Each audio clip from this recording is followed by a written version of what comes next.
안녕하십니까. 에어컨 강의 두 번째입니다. 저번 시간에, 소개 시간에 말씀드렸던 것처럼, 오늘은 그 냉동 사이클, 냉방 사이클, 어떻게 부르는지 간에, 에어컨이 작동하는 원리를 배우는 시간이고요. 쉽게 얘기하면 에어컨은 그 사이클을 그립니다. 그 사이클에서 뭐가 사이클 되냐? 냉매죠.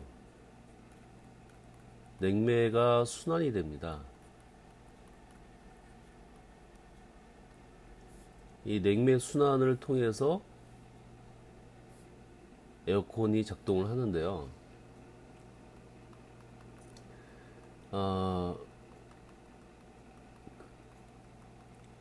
일단은 우리가 이거를 냉방 사이클이라고 부릅시다. 자, 이 냉방 사이클에서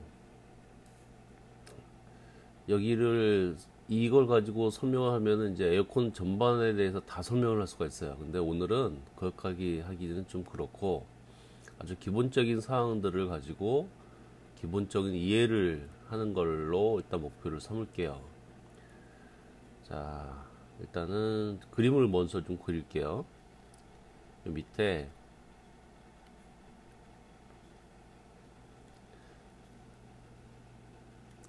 이거를 우리가 컴프레스라고 불러요. 컴프레서라는 말 많이 들으셨죠? 일반적으로 액체나 공기를 빨아당기고 이거를 압력을 줘서 바깥으로 다시 밀어내는 걸 이제 컴프레서라고 하고, 그 다음에 여기는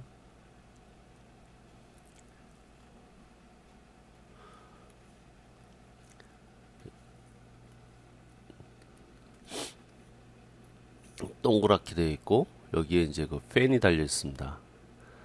이건 지금 미국식의 기계들에 대한 설명이에요. 한국의 그 벽걸이 같은 경우 대부분 다 사각형으로 해서 이렇게 좁다랗게 생겼는데, 미국에서 주로 쓰는 그 컨덴싱 유닛 같은 경우에는 이렇게 동그랗게 생겼습니다. 벌써 얘기를 했네요. 컨덴싱 유닛. 컨덴싱 유닛이라고 합니다.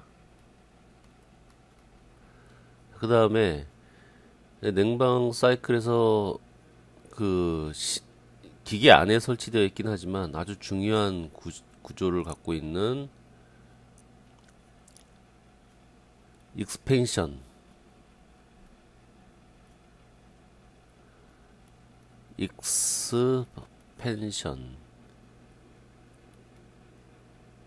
이라는 것이 하나 있고요.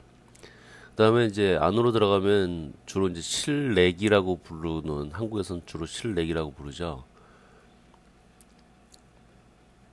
또는 이제 좀 아시는 분들은 이제 에바프레이터라고 이제 부르기도 하고,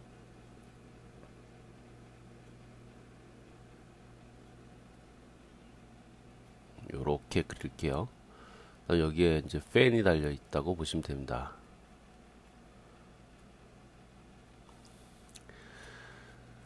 자, 요게 지금 우리가 지금 다 그린 거고요. 여기에서 이렇게 나눠 가지고 이쪽을 실내, 인사이드, 여기를 실외, 아웃사이드 라고 얘기를 할게요.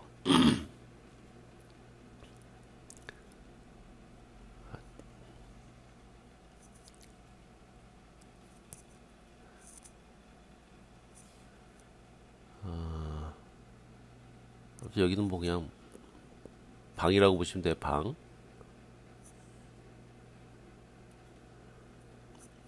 자, 이 상태에서 제일 먼저 시작을 컴프레서에서부터 시작을 할게요. 컴프레서는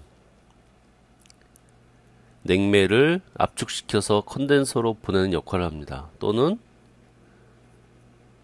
냉매를 빨아당겨서 컴프레서로 끌어오는 역할을 하죠. 자, 냉매의 색깔을 다른 걸로 한번 해볼게요. 일단은 뭘로 할까요? 색깔을 노란색으로 할까요? 약간 요 색으로, 골드색으로 한번 해볼게요. 나중에 이것도 색깔을 바꿔야 되기 때문에. 자, 컴프레서에서는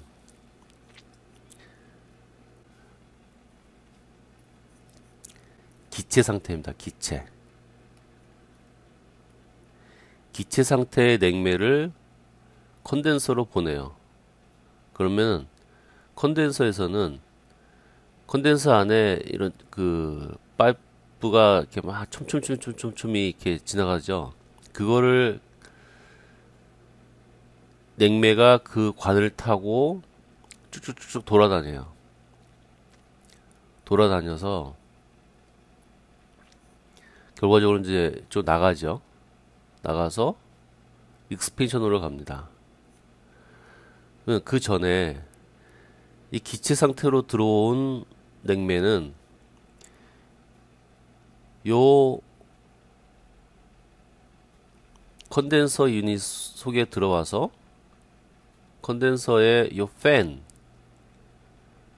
팬을 통해서 바람이 이렇게 들어왔다가 이렇게 나가겠죠. 이렇게 나가요. 여기 이제 막 촘촘 돼 있어가지고 여기서 바람을 이쪽으로 보내버리면 공기가 이렇게 와서 이렇게 나가죠. 이거는 실외에 있는, 그러니까 바깥쪽에 있는 공기를 이렇게 통과시킨 거죠. 그러면서 결과적으로 기체 상태에 있는 냉매를 액체 상태로 만들어요. 이쪽에서 액체 상태로. 자, 컨덴싱 유닛이라고 하는 의미는 한국말로 이걸 응축기라고 그러죠.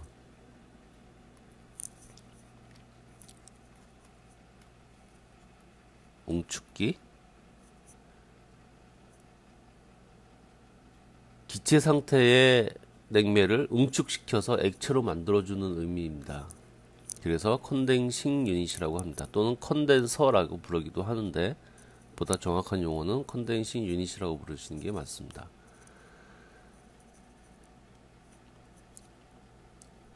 그러면은 기체 상태에서 어떻게 액체 상태로 변할까요? 이건 예전에 혹시 그 공부 좀 하셨던 분들은 물을 가지고 예를 들어 볼게요. 자, 물이 기체 상태는 우리가 수증기라고 부르죠. 그죠? 그 다음에 물이라고 했을 때 우리가 액체를 얘기할 때 물이라고 합니다. 이렇게 썼어야 되는데. 예, 아무튼 자, 기체 상태의 이 수증기를 물로 바뀌어지는 거는 어떻게 바뀌어지죠? 자, 거꾸로 생각을 한번 해볼게요. 자, 물을 수증기로 바꿀 때 뭘 하죠, 여기다? 예, 맞습니다. 열을 가하죠.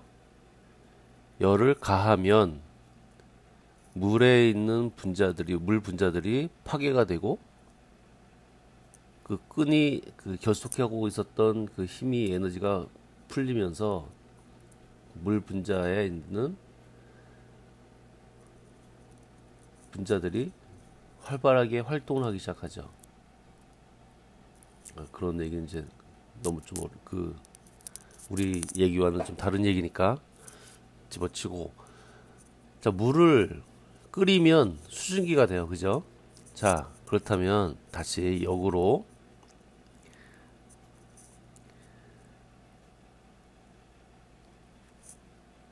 수증기에서 물이 되게 하려면, 예, 맞습니다.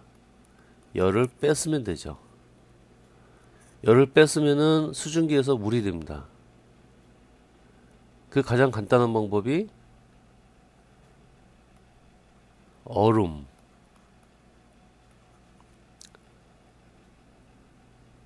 이게 간단한 방법인가요? 아니죠.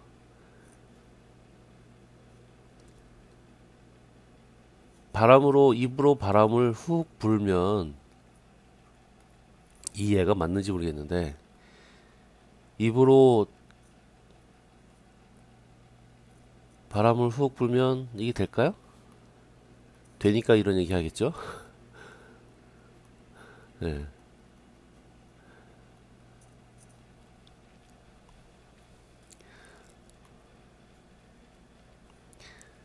자, 이 과정이 똑같습니다, 사실. 기체 안에 있는 열이, 기체 안에 있는 열이 이 팬을 동작을 통해서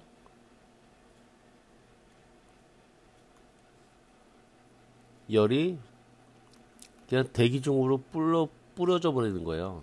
그러니까 바깥으로 버린다고 보시면 돼요. 이 열을. 그럼 기체 상태의 냉매는 액체가 되겠죠. 액체가 됩니다. 자, 이렇게 액체가 된 냉매는 이 익스펜션 밸브라고 하는 곳을 통과를 하면서 어떻게 되냐면 그냥 흩 뿌려져요. 분무기 아시죠? 죄송합니다. 이 분무기에 물을 집어넣고 손잡이를 차삭차삭 당기면 물이 분사가 되죠. 이 익스펜션 밸브라고 하는 거는 일반적으로 뭐 TXV라고 부르기도 합니다. 이거는 뭐 나중에 죄송합니다. 나중에 다시 얘기를 해드릴게요. 이 익스펜션 밸브라고 하는 건 사실 분사 밸브라고 보시면 돼요. 그래서 액체 상태로 들어온 놈이 요 쪽으로 넘어가기 전에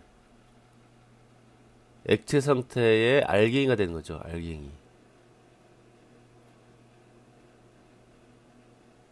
이게 이거죠, 이거. 왜 알갱이로 만들까요? 액체 상태를 이렇게 뭉쳐져 있는 형태가 아니고 이거를 흩뿌려 가지고 분사시키면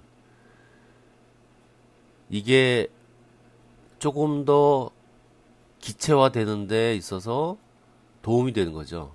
더 빨리 기체화 되라고. 빨리 기체화 되라고. 예. 빨리 기화되라고. 알갱이로 만들어주는 겁니다. 익스펜션 밸브가 하는 역할이. 자, 그래서 이제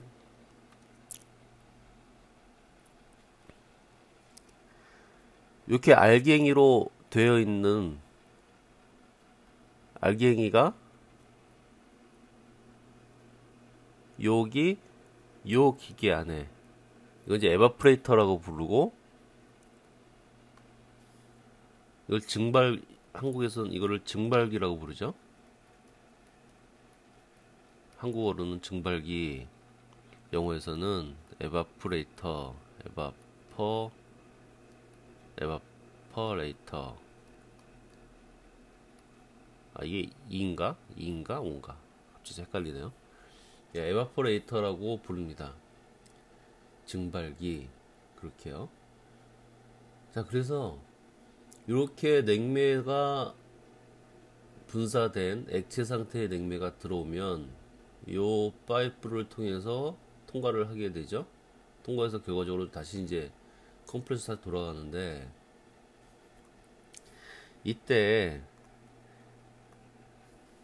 요 팬을 통해서 팬을 동작을 시켜서 이 실내에 있는 열을 갖고 있는 공기를 이쪽으로 통과를 시켜요. 통과를 시키면 그 열을 갖고 있는 공기는 냉매와 마주치면서 냉매 안으로 흡수가 됩니다. 열이 흡수. 여기서는 컨덴싱 쪽에서는 열이 방출됐죠. 여기서는 냉매가 열을 흡수합니다. 흡수되면서 이게 컴프레서로 들어가는 거죠. 자, 아까 물에 대한 얘기를 할 때 물이 수증기가 되려면 어떻게 돼야 된다 했죠? 열을 받으면 된다 그랬었죠. 자, 열을 받는다는 의미, 열을 흡수한다는 의미 같은 얘기죠, 결국에. 그래서 액체 상태의 물 또는 냉매가 열을 받으면 수증기로 변합니다. 또는 기체 상태의 냉매로 변하는 거죠. 이 과정을 얘기를 하는 거예요. 그래서 실내에 있었던 열이 냉매가 흐르는 코일을 통과시킬 때 냉매에 열이 흡수되는 과정, 요 과정을 익스펜션이라고 합니다. 증발이라고 합니다. 그러면은 이때 요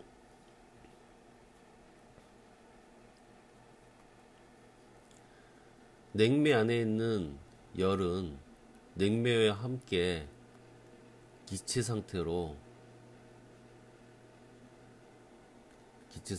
이 컴프레서로 돌아가게 되는 거죠.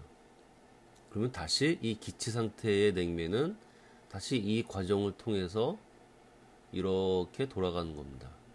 자, 이게 사이클이죠. 순환. 이렇게 돌아갑니다. 그죠? 이게 냉방 사이클이에요. 자, 여기에서